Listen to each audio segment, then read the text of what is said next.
এইভাবে যদি আলু দিয়ে ইলিশ রান্না করা যায় তাহলে খেতে দারুণ লাগে বন্ধুরা। এই দেখুন আমি সার্ভও করে দিলাম। কতটা লোভনীয় হয়েছে দেখতে, কতটা সুন্দর হয়েছে দেখেই নিশ্চয়ই আপনারা বুঝতে পারছেন।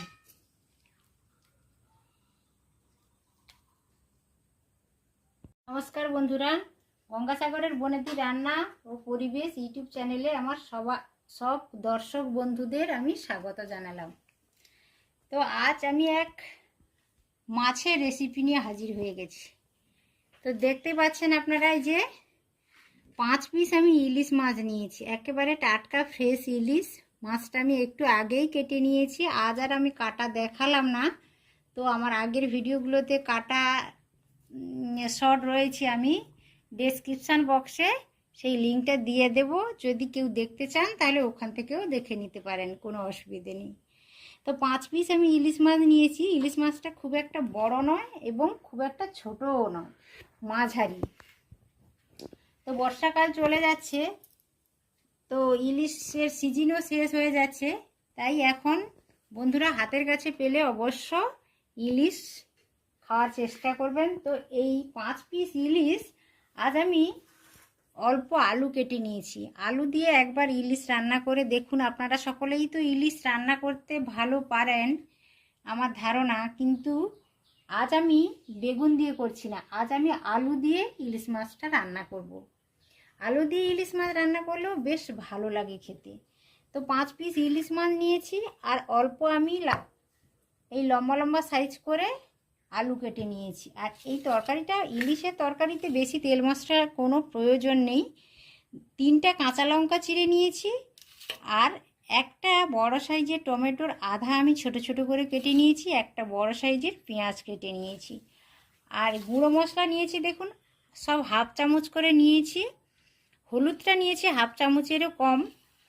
লঙ্কা নিয়েছি ঝালের জন্য গুঁড়ো লঙ্কা আধা চামচ, ধনে গুঁড়ো আধা চামচ আর জিরে গুঁড়ো আধা চামচ। বেশি কিছু মশলা আমি ব্যবহার করব না, এতেই কিন্তু খেতে ভীষণ ভালো লাগবে। এখন আমি মাছটাতে লবণ হলুদ মাখিয়ে নেব। যে কোনো মাছ রান্নার একটু আগে যদি লবণ হলুদটা ভালো করে ঘষে ঘষে মাখিয়ে নেওয়া যায় তাহলে মাছটা তরকারিতে খেতে বেশ ভালো লাগে, কারণ মাছের ভিতরে লবণটা ঢুকে যায়, তাহলে খেতে বেশ ভালো লাগে। ওভেনে একটা কড়াই বসিয়ে দিয়েছি বন্ধুরা তরকারিটা করার জন্য। গ্যাসটাও অন করে দিয়েছি, কড়াইটা বেশ গরম হয়ে গেছে। এই পর্যায়ে আমি তেল দিয়ে দেব। রান্নাটা আমি বরাবরই সরষা তেলেই করে থাকি, তো 2 টেবিল চামচ আমি সরষা তেল দিয়ে দিলাম। মাছে কিছু সময় আগে আমি লবণ হলুদ মাখিয়ে রেখেছিলাম, এবার মাছটা হালকা করে ভেজে নেব। ইলিশ মাছ বন্ধুরা সবসময় হালকা করে ভাজবেন, তাহলে তরকারিতে খেতে বেশ ভালো লাগে। কড়াইটা বড় ছিল তাই আমি মাছগুলো সব একসাথেই তুলে দিয়েছি বন্ধুরা। ইলিশ মাছ কিন্তু সবসময় একটু হালকা করেই ভাজবেন, হালকা করে ভাজলে তরকারিতে বেশ ভালো লাগে খেতে। এইভাবে আমি খুব সাবধানে উল্টো পাল্টে নেড়ে নিচ্ছি ইলিশ মাছগুলো। তো ইলিশ মাছ অনেকে কাঁচা খেতে খুব পছন্দ করে, কিন্তু বিশেষ বিশেষ তরকারি, কিছু তরকারিতে কাঁচা রান্না করলে বেশ ভালো লাগে, আর কিছু তরকারিতে ইলিশ মাছ হালকা করে ভেজে নিয়ে রান্না করলে বেশ ভালো লাগে খেতে। এই দেখুন মাছটা আমি বেশ ভালো করে নেড়ে নিলাম। এই পাশটা হয়ে গেলে নামিয়ে নেব, হালকা করে ভাজছি। আর ইলিশ মাছ বললেই তো বাঙালিরা নড়ে চড়ে বসে, কিন্তু বর্ষাকাল চলে যাচ্ছে, ইলিশের সিজন চলে যাচ্ছে বন্ধুরা। হাতের কাছে পেলে অবশ্য এইভাবে একবার আলু দিয়ে ইলিশ রান্না করে দেখুন, খেতে যথেষ্ট ভালো লাগে। এই দেখুন বন্ধুরা ইলিশ মাছটা আমি বেশ হালকা করে ভেজে নিয়েছি, আপনারা দেখে নিশ্চয়ই বুঝতে পারছেন। আর ইলিশ মাছ ভাজার পরে দেখুন কড়াইতে কতটা পরিমাণ তেল রয়েছে, 3 টেবিল চামচেরও বেশি তেল রয়েছে। যে ইলিশের তেল বেরোয় সেই ইলিশের কিন্তু প্রচুর টেস্ট বন্ধুরা। তো ওই তেলেই আমি কেটে রাখা আলুটা ভেজে নেব। যে কোনো তরকারিতে সবজিটা যদি ভালো করে ভেজে নেওয়া যায় তাহলে তরকারির টেস্ট অনেকটা ভালো আসে। লবণ হলুদ দিয়ে আলুটা ভেজে নেব।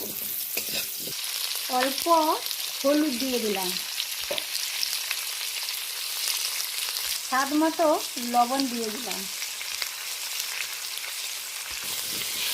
লবণ হলুদ দিয়ে বেশ ভালো করে 2 মিনিট মতো নেড়ে চেড়ে ভালো করে লালচে করে ভেজে নেব আলুটা। মাছটা আমি হালকাভাবে প্রথমত ভেজে নিয়েছিলাম, এই দেখুন ব্রাউন কালার করে আলুটাও ভেজে নিয়েছি। এবার কড়াইতে আলু ভাজার পরেও অনেকটা পরিমাণ তেল রয়েছে, ওই তেলেই আমি তরকারিটা করে নেব। ফোড়নের জন্য ছোট চামচের 1 চামচ আমি কালো জিরে দিয়ে দিলাম। ইলিশের তরকারিতে কালো জিরে ফোড়নটা বেশ ভালো লাগে। এখান থেকে একটা সুন্দর গন্ধ চলে আসছে। এই পর্যায়ে আমি পেঁয়াজ আর 3টা কাঁচা লঙ্কা ছিঁড়ে রেখেছি, অল্প টমেটো কেটে রেখেছি, সবই একসাথে দিয়ে দেব।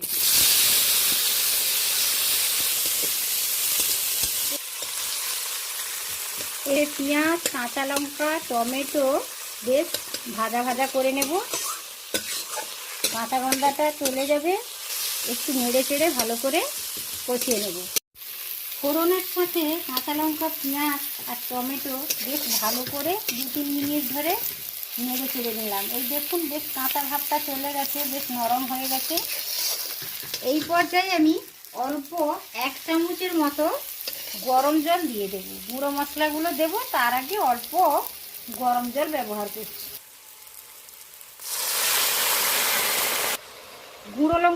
গুঁড়ো মশলাগুলো আমি দেখিয়েছিলাম, সব দিয়ে দিলাম।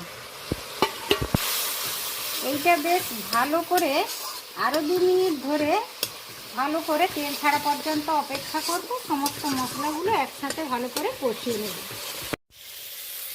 মশলা থেকে এই দেখুন তেল হালকাভাবে রিলিজ করতে শুরু করেছে। এই পর্যায়ে আমি আরও একবার ভালো করে নেড়ে নিলাম। নেড়ে ভেজে রাখা আলুটা দিয়ে দেব। মশলার সাথে ভেজে রাখা আলুটা আরও একটু কষিয়ে নেব।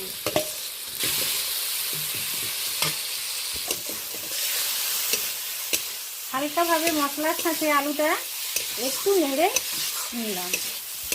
মশলার সাথে আলু দিয়ে বেশ 2-3 বার আমি নেড়ে চেড়ে নিলাম। এরপর আমি একটা সসপ্যানিতে জল গরম করে রেখেছি, জলটা অ্যাড করে দিচ্ছি।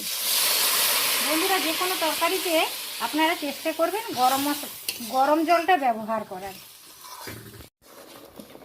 তরকারিটা বেশ ভালোভাবে ফুটে গেছে। দেখুন আমি হালকাভাবে একবার নেড়েও নিলাম। আলুটা বেশ মোটামুটি ভালোভাবে কুক হয়ে গেছে, অল্প একটু বাকি রয়েছে। এই পর্যায়ে আমি মাছগুলো অ্যাড করে দেব। মাছগুলো দিয়ে দিলাম।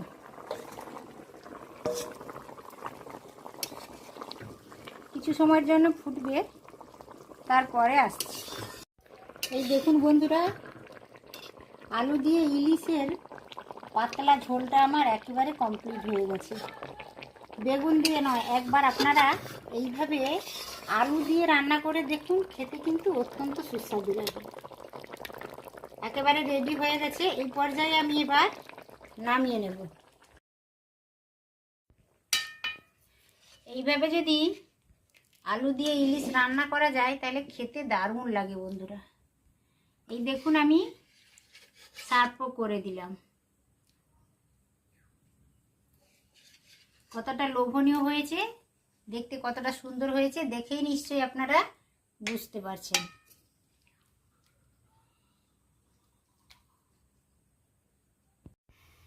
এই দেখুন বন্ধুরা, আলু দিয়ে ইলিশের পাতলা ঝোলটা আমার একেবারে কমপ্লিট হয়ে গেছে। আমি নামিয়েও নিয়েছি, একটা প্লেটে করে ঢেলে নিয়েছি। দেখুন বন্ধুরা কতটা সুন্দর দেখাচ্ছে। আশা করি ভিডিওটা আপনাদের সকলেরই ভালো লেগেছে। ভিডিওটা যদি ভালো লেগে থাকে অবশ্যই একটি ভিডিওতে লাইক দেবেন, পরিচিতদের মধ্যে শেয়ার করবেন, আর ছোট্ট ইউটিউবারের চ্যানেলটিকে অতি অবশ্য সাবস্ক্রাইব করে রেখে দেবেন। বরাবরের জন্য বনিদি পরিবারের একজন সদস্য হয়ে যাবেন, আর নিত্য নতুন ভিডিওর আপডেট পাওয়ার জন্য। আজ তাহলে আসি বন্ধুরা, আবার নতুন কোনো রেসিপি নিয়ে হাজির হয়ে যাব। তত সময় আপনারা সকলে সুস্থ থাকুন, ভালো থাকুন। আজ এই পর্যন্ত। আজকের মতো টাটা, নমস্কার।